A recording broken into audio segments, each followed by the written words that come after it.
अब पूरी दुनिया में योग का सम्मान। योग की विधिवत डिग्रियां लगभग 30-35 साल पहले ही प्रारंभ हुई। योग में एमए करने वाले नगण्य से लोग थे। आज पूरे देश में हजारों लोग योग में MA, BA, MA, BSc, MSc, PhD और तमाम तरह की एडवांस स्टडी कर रहे हैं। ये मात्र पिछले 3 दशकों का परिणाम है। चलो योग के बाद आयुर्वेद के बारे में। जब मैं हरिद्वार में आया तब आयुर्वेद के 2 कॉलेज थे यहाँ। एक ऋषिकुल जो हमारे श्रद्धेय मदन मोहन मालवीय जी ने, महामना जी ने शुरू किया था, और दूसरा गुरुकुल कांगड़ी में आयुर्वेद कॉलेज हुआ करता था। एक कॉलेज बंद हो गया था जो कि गुरुकुल महाविद्यालय में भी हुआ करता था। 2 ही कॉलेज थे जो पूज्य हमारे श्रद्धेय स्वामी श्रद्धानंद जी के पुरुषार्थ से शुरू किया गया था गुरुकुल कांगड़ी। वहाँ जो विद्यार्थी पढ़ते थे, मैं उनसे पूछता था, भाई तुम लोग आयुर्वेद क्यों पढ़ रहे हो? बोले थी वो एमबीबीएस में एडमिशन नहीं मिला तो बीएमएस में कर रहे। फिर मैंने कहा दवाई क्या दोगे? बोले जी वो दवाई तो एलोपैथी की देनी पड़ेगी। मैंने कहा क्यों? बोले आयुर्वेद की हमको तो भरोसा ही नहीं हो रहा कि गोदंती भस्म खाने से या त्रिफला या जो भी जड़ी बूटियां खाने से कोई लाभ होगा। तो और खास बात ये थी, आज से 30 साल पहले मात्र ब्लड प्रेशर के लिए आयुर्वेद की कोई दवाई नहीं खाती। शुगर का पेशेंट नॉन डायबिटिक हो सकता है, शुगर कंट्रोल ही कर सकते हैं, ये विश्वास ही नहीं था। और दुर्दशा तो मैंने तब देखी जब देखता था कि आयुर्वेद का पढ़ा हुआ जो डॉक्टर है वो एलोपैथी के हॉस्पिटल में असिस्टेंट का कंपाउंडर टाइप का काम किया करता था। उसकी सैलरी 5,000 रुपए हुआ करती थी। हमने प्रयत्न किया पिछले 30 सालों में, आज लगभग 1 लाख लोगों को सरकारी नौकरी मिल गई है आयुर्वेद। कुछ को प्राइवेट हॉस्पिटलों में भी जॉब मिल गया है। 50,000 का आंकड़ा तो आज से 10 साल पहले का है। हमने भी यहां पर कम से कम हजारों डॉक्टरों को ट्रेनिंग दी, और जो पतंजलि में ट्रेनिंग लिया उसका सबसे पहले नंबर आ जाता था, क्योंकि आयुर्वेद के बेसिक्स को, प्रैक्टिकल को समझता था। तो मैंने एक बार तो कहा, मैंने कहा आयुर्वेद को गौरव दे करके हमारे लिए तो बड़ा बखेड़ा हो गया, हमको वैद्य ही नहीं मिलते। जिसको भी ट्रेनिंग देते हैं वो यहाँ से ट्रेनिंग लेकर के ट्रेनिंग सेंटर हो गया। हमारे अपने ओपीडीज के लिए हमको वैद्य नहीं मिलते। आज पतंजलि में लगभग 1500 आयुर्वेद के डॉक्टर प्रैक्टिस कर रहे हैं। और जो रोग एलोपैथी से ठीक नहीं हो उनको ठीक कर रहे हैं। अब बात आती है नेचुरोपैथी की। भाई नेचुरोपैथी का मैं नाम तो लेता था, लेकिन ईमानदारी से बोलता हूं, मैंने प्रामाणिकता से काम पिछले 5 साल पहले ही शुरू किया। हमारे पास में करीब 8 वैद्य हुआ करते थे योगाग्राम में, नेचुरोपैथी डॉक्टर। आज लगभग 100 डॉक्टर पतंजलि में नेचुरोपैथी के सेवा दे रहे हैं। तो पक्षपात तो सब जगह होता ही है, दुनिया में बड़ा मामला विचित्र है। तो आयुर्वेद को डॉक्टर को नियुक्ति दे तो उसका तनख्वाह कर रखी 25,000 रुपए प्रारंभ में, उसको जब ट्रेनिंग दे करके रखते उसके बाद फिर उसका ग्रेजुअली 30, 35, 50,000, 1-1 लाख रुपए तक। नेचुरोपैथी वालों को बोले इनको तो 15,000 से शुरू करेंगे। ये तो पक्षपात है। मैंने पतंजलि में आयुर्वेद के और नेचुरोपैथी के डॉक्टरों का एक जैसा वेतनमान किया है। और मैंने सार्वजनिक तौर पर कहा कि कोई ये डिस्क्रिमिनेशन पतंजलि में नहीं होगा और देश में भी नहीं होना चाहिए। कुशलता, ट्रेनिंग, उसका कोर्स, उसका सामर्थ्य, ठीक है, थोड़ा थोड़ा कुछ अलग अलग तत्व हैं, तो उसको समान रूप से गौरव मिलना चाहिए। अब और खास बात यह है कि हमारे योगाग्राम निरामयम में नेचुरोपैथी पूरा सेंटर है। अपना पतंजलि वेलनेस में जितने आयुर्वेद के डॉक्टर हैं उससे डबल नेचुरोपैथी के डॉक्टर हैं। क्योंकि आयुर्वेद के डॉक्टर की जो भूमिका रहती है वो पंचकर्मा और मेडिसिन तक ज्यादा रहती है। उसको योग के बारे में बताना, उसको डाइट प्लान के बारे में बताना, उसको भर्ती करना, फिर उसको डिस्चार्ज करना, उसका पूरा जीवन दर्शन समझाना, ये दायित्व हमारे नेचुरोपैथी के डॉक्टर्स पर। अभी तो हमने लगभग 3000 लोगों के लिए रेसिडेंशियल कैपेसिटी यहाँ पर बिल्डअप की है। और आपको आश्चर्य होगा, इस गर्मी में तो हमारी डिमांड रहती है करीब 10,000 रोगियों की, और सर्दी में अभी नवंबर का महीना है, अभी भी ऑक्यूपेंसी फुल है। कोई वर्ल्ड का हॉस्पिटल ऐसा नहीं कि 3000 रोगियों का 2-3-6 महीने पहले एडवांस बुकिंग होता हो, वो हमने करके दिखाया। आगे हमारा विचार है कि हम 5 बड़े ऐसे नेचुरोपैथी के, थोड़ा इसमें हम जिन लोगों के लिए आवश्यकता नहीं आयुर्वेद की मेडिसिन्स की, उनको हम देना खुद भी नहीं चाहते। कुछ को केवल विशुद्ध रूप से हम योग और नेचुरोपैथी से भी ठीक करते हैं, किसी को हम एक इंटीग्रेटेड जो होलिस्टिक अप्रोच है उससे ठीक करते हैं। लक्ष्य ये है कि आने वाले 5 सालों में भारत में कम से कम 5-5 हजार की कैपेसिटी के पूर्व, पश्चिम, उत्तर, दक्षिण करीब 5 बड़े ऐसे सेंटर पतंजलि बनाने जा रहा है। इसके लिए मुझे कम से कम खुद को लगभग 1000 नेचुरोपैथी के डॉक्टरों की जरूरत पड़ेगी। ये तो जॉब अपॉर्चुनिटी की बात होती है ना हर जगह।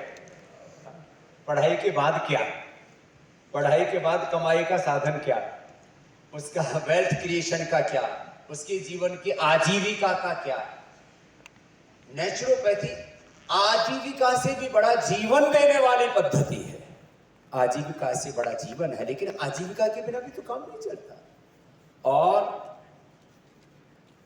अभी धीरे धीरे अभी नेचुरोपैथी का पूरा सिलेबस और सिलेबस का पूरा कंटेंट और उसकी वैधानिक रूप से, जैसे पूरा आज अलग अलग पैथियों के लिए, होम्योपैथी के लिए, सिद्धा के लिए, यूनानी के लिए, आयुर्वेद के लिए बहुत बड़ा तंत्र खड़ा हो गया है। आने वाले समय में बहुत बड़ा तंत्र नेचुरोपैथी का भी देश में खड़ा होगा, और इसमें आपको पूरा कॉन्फिडेंस भी होना चाहिए। और व्यक्तिगत तौर पर इसको सम्मान देने की बात है, उसमें मुझसे जो बन पाएगा पूरी भूमिका निभाऊंगा। राष्ट्रीय तौर पर नेचुरोपैथी को गौरव और सम्मान देने के लिए, देखो हम तो थोड़े आंदोलन वाले व्यक्ति हैं। पूरे देश में किसी भी बात को यदि आगे बढ़ाना है तो एक आंदोलन की तरह आगे बढ़ाया जाता है, तभी उसको रेस्पेक्ट मिलता है। खाली 2-4 लोगों को लेकर के हम बैठ गए और किसी को जल नीति सूत्र नीति करा दिया, किसी को उपवास और संप्रक्षालन करा दिया और थोड़ी बहुत चीजें करा दी, उसको उससे मात्र उन चीजों की महिमा, आज मैंने उपवास की महिमा इतनी बता दी। हकीकत तो यह है कि मैंने करीब 20 साल तक फलाहार किया है, मैंने अन्न नहीं खाया है।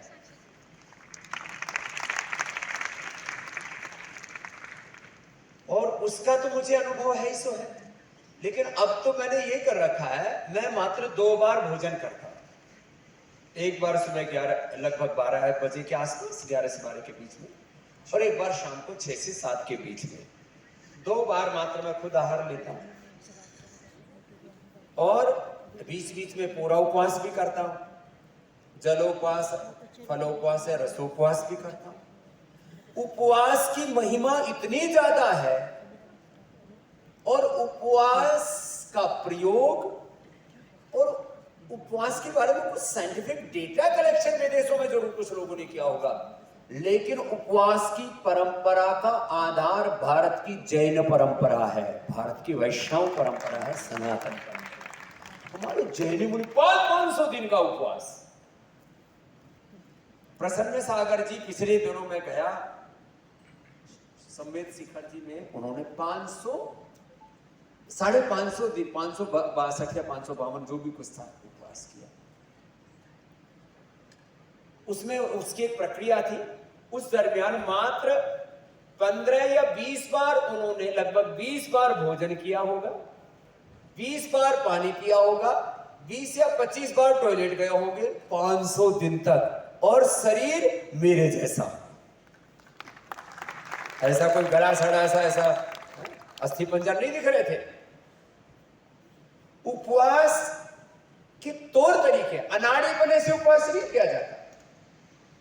तो नेचुरोपैथी के जो एक एक तत्व है, चाहे वो उपवास है, चाहे बर्ड थेरापी है, चाहे सन थेरापी है, चाहे वाटर थेरापी है, नेचुरोपैथी के एक एक तत्व को जैसे उसको महिमा देनी चाहिए, उसकी उपयोगिता, जिसको उपवास की उपयोगिता समझ में आएगी वो ज्यादा खा ही नहीं सकता।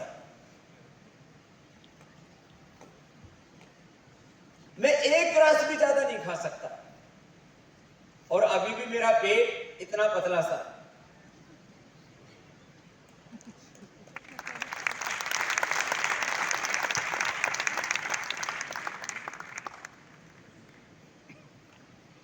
अभी किसी का पेट थोड़ा मोटा है। देखो, ये जो ऑटोफेजी है, माइटोफेजी है, ये जो आंतरिक शुद्धिकरण है शरीर की, इंद्रियों की, और चेतना के स्तर तक हम चैतन्य तक जाते हैं, चेतना और चैतन्य के स्तर तक जाते हैं। तो आने वाले समय में पूरी दुनिया फूड सिक्योरिटी के बारे में सोच रही है कि खाना कैसे मिलेगा, लेकिन खाना कैसे चाहिए और जीना कैसे चाहिए, ये नेचुरोपैथी से ही लोग सीखे।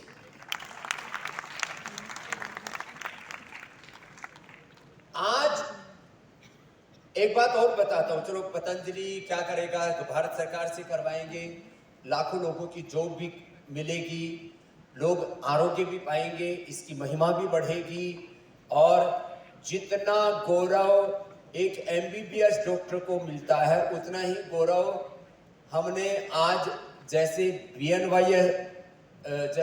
BMS को दिलाया। मैं सोचता हूं आने वाले 5 वर्षों में वही गौरव BNYS की प्राप्त होगा।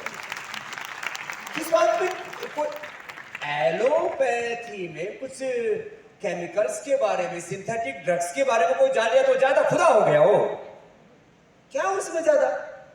यदि उसने, मैंने तो एलोपैथी के नाम रख रखे हैं, थोड़ा आज इसका वक्त नहीं है, जहरपैथी, विषपैथी, लूटपैथी, झूठपैथी, ब्रह्मपैथी, बहुत नाम रख रखे।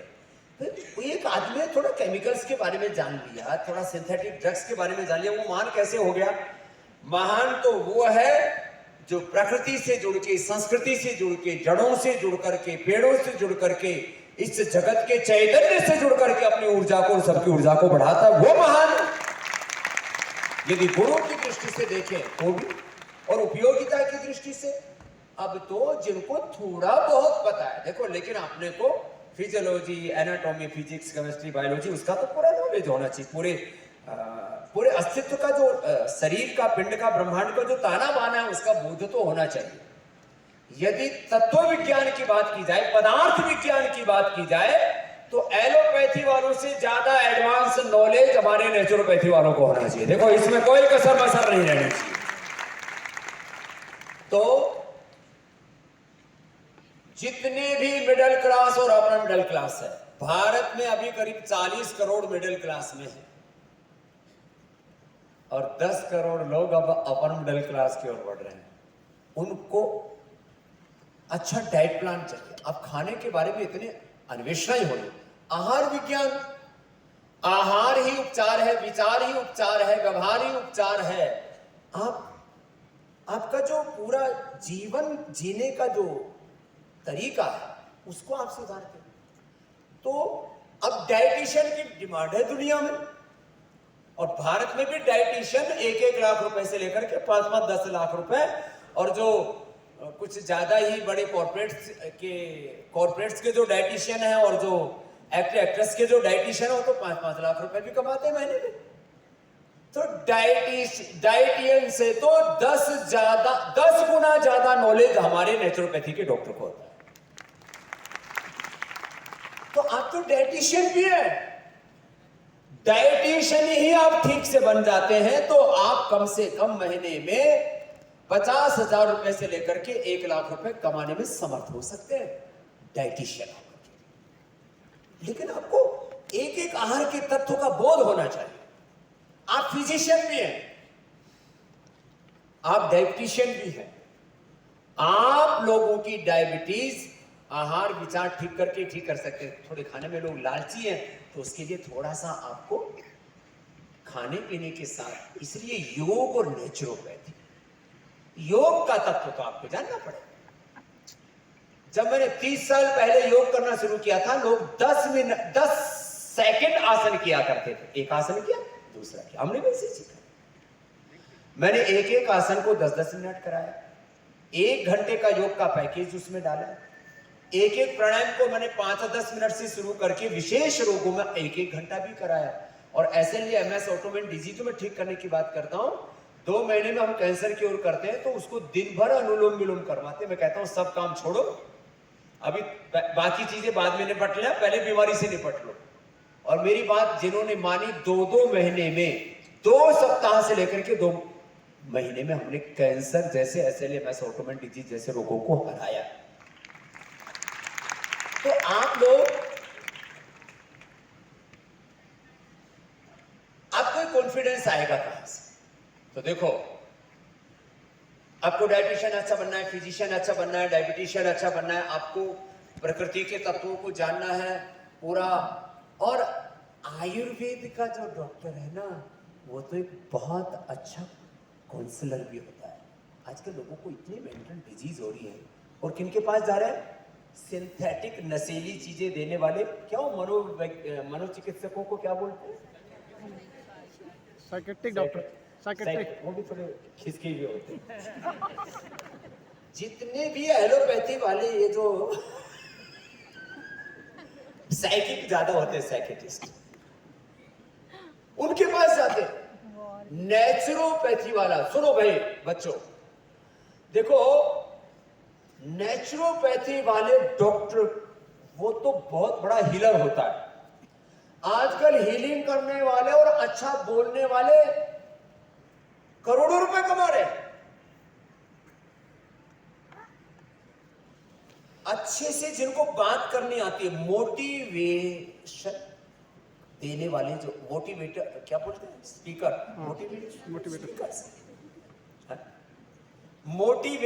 मोटिवेशनल स्पीकर, वो मोटिवेशन देने वाले। अरे नेचुरोपैथी के डॉक्टर से बढ़िया कौन होगा? नेचुरोपैथी का डॉक्टर वो डाइटिशियन भी है, वो मोटिवेशनल स्पीकर भी है, वो डॉक्टर भी है, और वो किसी भी व्यक्ति को बहुत तरह से मार्गदर्शन देने में समर्थ होता है। तो आपको, जितने भी गुरुजन यहां पर बैठे हैं, मैं सबसे एक बात कहूंगा, एक तो नेचुरोपैथी के डॉक्टरों को अपने भीतर की हीन ग्रंथि को खत्म करना पड़ेगा कि हम 2ym दर्जे के डॉक्टर हैं। पहले तो आप अपने आप को ये मानना बंद करो, और आप अपने आप को अपडेट करो मेरी तरह से। I am not a doctor, मैं कोई ना BMS हूं, ना MBBS हूं, ना BNYS हूं, और ना मैंने योग में कोई डिग्री कर रखी है BA MA PhD की, बल्कि हम BA MA BSc MSc, अभी BMS BNYS, और थोड़ी दिनों में MBBS भी कराने वाले हैं। उसका भी मैं कॉलेज क्यों जानबूझ के खोल रहा हूं? वो सात्विक डॉक्टर तैयार करेंगे जो पढ़ेंगे मॉडर्न मेडिकल साइंस और महिमा देंगे हमारे योग, आयुर्वेद और नेचुरोपैथी। MBBS डॉक्टर तैयार होगा, और उसके सिलेबस में भी हम कंटेंट उसका भी चेंज करवाने वाले आने वाले समय में, कि भारत में जो MBBS बनेगा उसको योग, आयुर्वेद और नेचुरोपैथी पढ़ना जरूरी होगा। जैसे चाइना में जो MBBS डॉक्टर बनता है, उसको एक्यूप्रेशर के बारे में, एक्यूपेंचर के बारे में, उसको चाइनीज मेडिसिन के बारे में नॉलेज लेना कंपलसरी होता है, उनका सिलेबस का हिस्सा है। लेकिन हमारे यहां कुछ जानते हैं नहीं, योग से क्या होता है, आयुर्वेद से क्या होता है, नेचुरोपैथी से क्या होता है, मिट्टी पानी से क्या होता है। ऐसे लोग मजाक उड़ाते रहते हैं। भूखों मरने से क्या होता है? नेचुरोपैथी वालों के डॉक्टरों का मजाक कैसे उड़ाते थे? बोलिए एनिमा देने वाला डॉक्टर है, ऐसे वो मजाक उड़ाते थे, एनिमल देने वाला डॉक्टर, भूखों मारने वाला डॉक्टर। ऐसे लोगों ने उसका उपहास उड़ाया है। लेकिन आने वाले समय में अब लोगों का तो वैसे तो निकल ही नहीं रहा, तुम्हें निकालना पड़ेगा। लोग खा खा करके परेशान है, भूखों तुम्हें ही मारना पड़ेगा उनको, तभी बचेंगे, नहीं तो मरेंगे सब। इसलिए हमको इन चीजों को अपने भीतर कॉन्फिडेंस पैदा करें। और बस 2-3 चीजें कह करके मैं अपनी बात पूरी कर रहा हूं। मैं इसी के लिए आया था सुबह आपके बीच। आप एक तो योगी बनो। जितने आप प्रिंसिपल्स हैं अलग अलग स्थानों पर, पूर्व पश्चिम उत्तर दक्षिण में, जो नेचुरोपैथी को लीड कर रहे हैं, तो देखो भाई, मेरी सबसे हाथ जोड़ की विनती है कि सबको योगी बनना है। नेचुरोपैथी का डॉक्टर, उसके कैरेक्टर में योग दिखना चाहिए, जीवन में योग दिखना चाहिए। मैंने अपने बच्चों को भी ऐसे ट्रेनिंग दी है। हमारा एक कनक है, वैसे हमारे जो ज्यादातर बच्चे हैं वो हमारे वीरेंद्र हेगड़े साहब के यहाँ से ज्यादा पढ़ के आए हैं। वैसे हमारे बहुत अच्छे मित्र हैं और मैं धन्यवाद करता हूं। देखो भाई, नेचुरोपैथी में अभी भी जो दक्षिण भारत में नेचुरोपैथी के सेंटर चल रहे हैं, अब हम उत्तर भारत में पैदा हुए, थोड़ा इसमें कभी है, हमको घुर्राना मत आप लोग। दक्षिण भारत में जो नेचुरोपैथी के कॉलेज चल रहे हैं, अभी वहां पर अपेक्षाकृत उत्तर भारत से ज्यादा उन्होंने मूल्यों को सजो के रखा हुआ है, इसके लिए अभिनंदन। और जो उत्तर भारत वाले, हम भी यहाँ उत्तर भारत में चला रहे हैं, बुरा मत मानना, तो उत्तर भारत में जो नेचुरोपैथी के कॉलेज चला रहे हैं ना, उसका थोड़ा स्टैंडर्ड हमें अच्छा करना पड़ेगा। एक तो योग जो पढ़ाने वाले हैं उनको भी करना चाहिए, और जो स्टूडेंट है, 20% स्टूडेंट सुबह मेरे योग शिविर में भी आए थे, थैंक यू। लेकिन बाकी तो नेचुरोपैथी पढ़ते हैं और योग करते नहीं।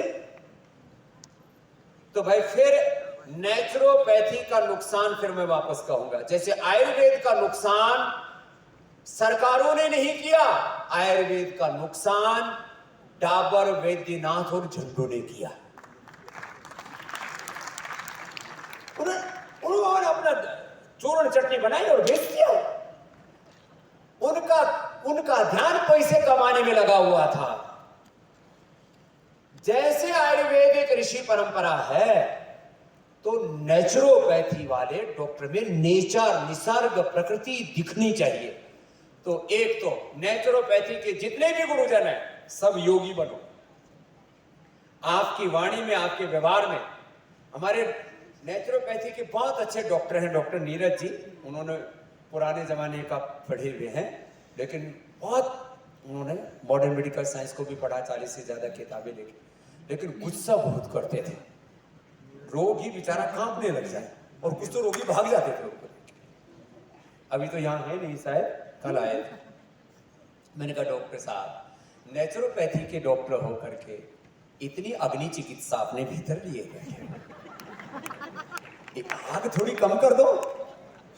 अब मेरे कहने से अब उन्होंने, अब तो शायद 75 साल के हो गए, अब जाकर के उन्होंने गुस्सा छोड़ा। मैंने कहा भाई, नेचुरोपैथी के, देखो एलोपैथी वाले तो दारू भी पीते, एलोपैथी वाले तो बीड़ी सिगरेट भी पीते। एक डॉक्टर ने अपने पेशेंट को बोला, सिगरेट मत पीना। बोलो डॉक्टर साहब आप तो पी रहे हो। बोलो मुझे तो जल्दी मरना है। एलोपैथी के करीब 80%, 70-80% डॉक्टर सिगरेट पीते हैं, बीड़ी पीते हैं, शराब पीते हैं, और बाकी जो करते भगवान मालिक है। लेकिन ये दुर्गुण उन डॉक्टरों को देख करके तुम मत बिगड़ना रे छोरो छोड़ियो। कुछ बात समझ में आई कि डॉक्टर तो पीते ही है, डॉक्टर खाते ही है। ये कार्यक्रम तुम्हारे यहाँ नहीं होना चाहिए। अरे हमने यहाँ नेचुरोपैथी का कॉलेज खोला, और वो क्या करते हैं, जो अगले वाले जो उनको सर कहो, बॉस को, नहीं तो पीछे वालों को सताते हैं, क्या करते हैं, रैगिंग यही शुरू कर दी। मैंने कहा ये तो मैंने कार्यक्रम शुरू किया है, तुम तो सात्विक डॉक्टर हो। मैं गया, मैं फिर एक साथ मैंने 4-5 को सस्पेंड किया, वहां से निकाला। उसके बाद उनके माँ बाप खूब नाक रगड़ते रहे, 1 लाख दंड ले लो, हमारे बच्चे को वापस दाखिल कर लो। मैंने कहा जो मूल्यों का आदर्शों का पालन नहीं करेगा फिर वो सीएम से फोन कराए। मैंने कहा चाहे पीएम से फोन कराओ, यहां कानून पतंजलि का चलता है, भारत सरकार का वो वाला अप्रोच नहीं चलता। कानून तो संविधान को हम नहीं मानते, लेकिन जो हमारी मर्यादा उसमें रहना पड़ेगा ना आपको। तो बच्चों, ये तुम्हारे किसी कॉलेज में तो रैगिंग नहीं चलती है ना? जो इसका मतलब चलती है। ये कैसे आ गई भाई? आपको एलोपैथी वाले डॉक्टरों की तरह ये कार्यक्रम नहीं करना। बीड़ी सिगरेट शराब तो नहीं चलती है ना कहीं पर भी? ये तो नहीं चलती होगी। कोई चोरी छुपे, पता नहीं 12वीं के बाद लोग एक बार जरूर करके देखो, बाद में छोड़ देना, बाद में छूटे तो। जो लोग कहते हैं ना एक बार अफेयर करके देखो बाद में छोड़ देना, वो अगली छोड़े और अगला छोड़े तो। एक बार अफेयर के फेर में जो पड़ा, कहते हैं एक बार प्यार करके देखो बाद में छोड़ देना, वो छूटे तो। नहीं छूटता, जो फेर के फेर में पड़ा उसका तो हेर फेर में गए। इसलिए एक बार भी बच्चों बिना माता पिता की सहमति के अफेयर के फेर में नहीं पड़ना।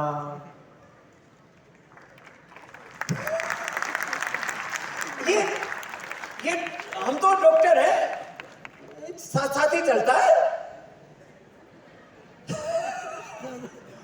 तुम सात्विक डॉक्टर बनना, योगी बनना, चरित्रवान बनना और नेचुरोपैथी का डॉक्टर खड़ा होना, तो वो हेल्थ का रोल मॉडल और आइकॉन होना चाहिए, ऐसा तेजस्वी होना चाहिए। देखो योग और आयुर्वेद को डॉक्टर कैसे होने चाहिए। इधर का ना कहो, पूर्व इधर आओ। अब इनको मैंने कंपलसरी कर रखा है 1 घंटा योग करना। पतंजलि में डॉक्टरों को योग करने के महीने के 3000 रुपए पैसे देते हैं। अब ये योग करता है तो ऐसा लग रहा है जैसे कोई सुपरस्टार हो, और ये अरेंज मैरिज है, लेकिन लग ऐसे रहा होगा आपको कि शायद ये भी कहीं ना कहीं लव मैरिज है। इनके पिताजी भी योग करते हैं, माताजी भी योग करते हैं, और 100% परिवार में पूर्ण नेचर का पालन करते हैं। ना खुद एलोपैथी दवा खाते हैं, ना इनके माँ बाप खाते हैं, और इनके परिवार में कोई नहीं खाता। ऐसे क्यों नहीं हो सकते भाई? अब इसका पेट यहां मोटा सा हो, उसकी कमर कमरा जैसी हो, और दोनों मिले ऐसे तो पेट बीच में आ जाए। चलो जाओ, आजकल ऐसा ऐसे बोलेंगे आई लव यू, ऐसे भूख मारेंगे।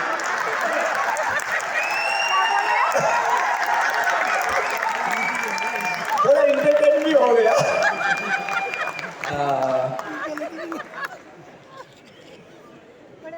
अरे साहब, हम मतलब आपको सच बोलते हैं। देखो इन चक्करों में मत पड़ना। इन चक्करों में पड़ता तो स्वामी रामदेव, बहुत से बाबा आजकल कहाँ है पता है ना?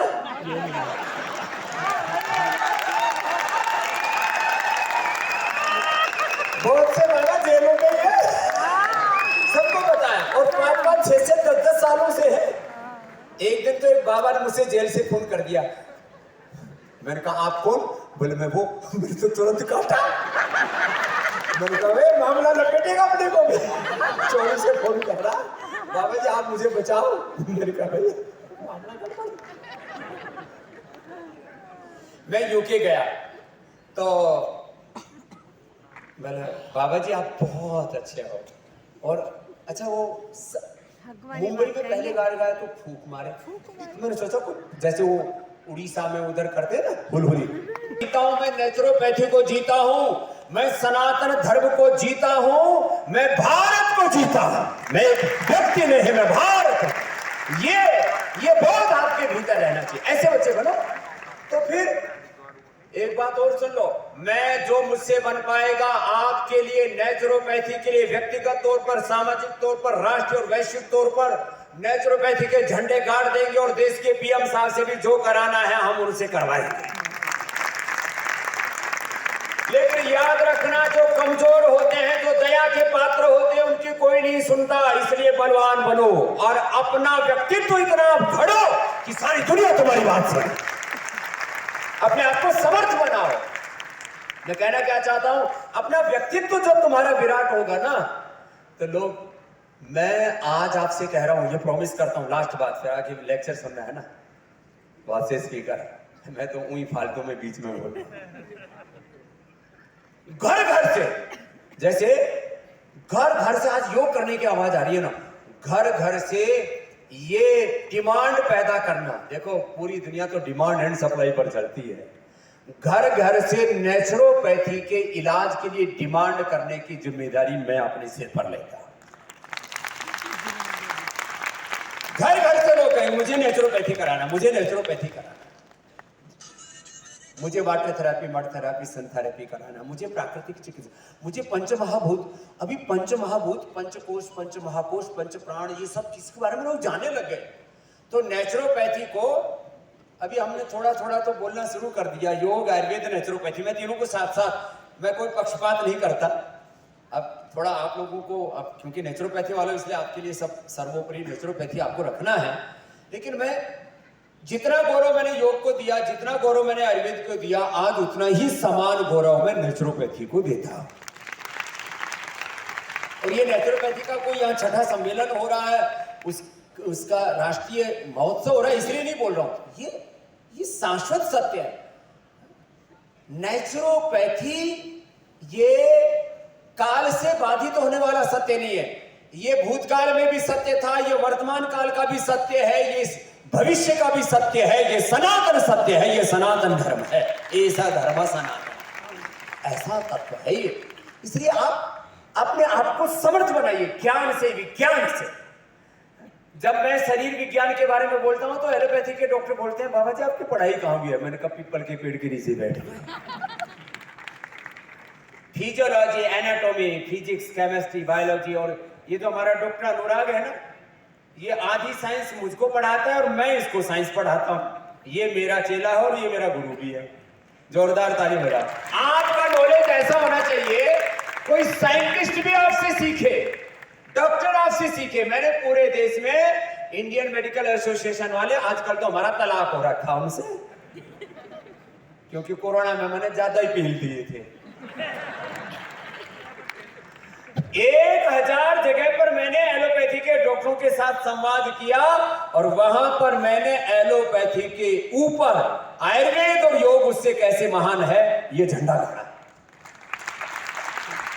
तो आपके अंदर कैपेबिलिटी होनी चाहिए ना, कॉन्फिडेंस होना चाहिए आपका। और ये कॉन्फिडेंस के पीछे एविडेंस है हमारे, खाली कॉन्फिडेंस नहीं, बड़े बड़े भाषण दे रहे हैं। तो ये बच्चों, आप ऐसा करेंगे, ऐसा बनेंगे, मुझे विश्वास है। तो यहाँ योग वाले स्टूडेंट भी हैं। पर जीने से आपको बहुत आंशिक सत्यों का बोध होगा, उसमें गहरे उतरेंगे। जब एक एक तत्व में आप गहरे उतरेंगे, तो मैं आज ये आपको आश्वासन भी दे रहा हूं, मैं आपको बाद में भी मिलूंगा, यहीं पर रहने वाला हूं। और हम और आप अपनी आंखों से एलोपैथी से ज्यादा नेचुरोपैथी का गौरव देखेंगे और उसको करेंगे। तो अपने भीतर कैपेबिलिटी पैदा कीजिए, अपना सारा ध्यान, सारा फोकस इधर उधर की बातों में नहीं, अपने आप को योगी बनाइए, निरोगी बनाइए, उपयोगी बनाइए, समर्थ बनाइए, ज्ञान से, विज्ञान से, प्रज्ञान से, अनुसंधान से।